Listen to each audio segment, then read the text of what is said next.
Rachel Chevalier, on va revenir avec vous sur ce permis carbone qui a joué un rôle très important pour atteindre la neutralité carbone. Et effectivement, cette carte fait partie de notre quotidien, mais en fait, l'idée remonte au siècle dernier. Les premiers à y avoir pensé, ce sont des économistes anglais, c'était dans les années 90, et puis en 2019, une start-up suédoise avait imaginé une carte de crédit qui calculait l'empreinte carbone de chaque achat et informait le consommateur. La France s'est inspirée de ce modèle. Alors on y est allé progressivement.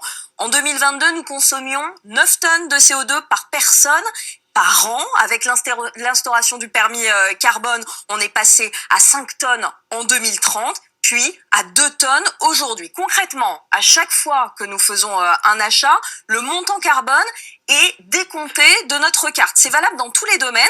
Quelques chiffres, même si ces chiffres, on les a tous en tête maintenant. Une baguette de pain, 150 grammes de CO2. C'est pas beaucoup, mais c'est quand même décompté dans le permis carbone.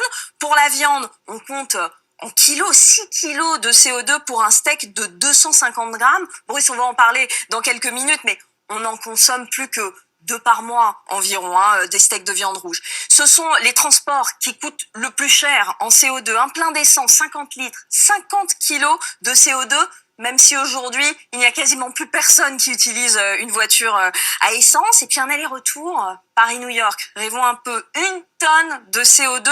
En un voyage long courrier, vous consommez la moitié de votre quota annuel. Vous faites comme vous voulez, mais clairement, il faut faire des choix. Alors, ce système est soumis à des dérogations si l'on habite en milieu urbain ou en milieu rural. Si par exemple on a besoin de la voiture tous les jours, on peut disposer d'un peu plus de crédit. D'autant que le permis carbone n'est pas lié au niveau de revenu. Que l'on soit SDF ou milliardaire, tout le monde est logé à la même enseigne. Ceux qui n'ont pas consommé tout le crédit à la fin de l'année peuvent le revendre à ceux qui ont besoin d'une rallonge, mais c'est limité à 1 tonne supplémentaire par an et par personne. Quoi qu'il arrive, la France reste dans les clous, c'est-à-dire dans la limite d'émission de CO2 qu'elle s'est fixée.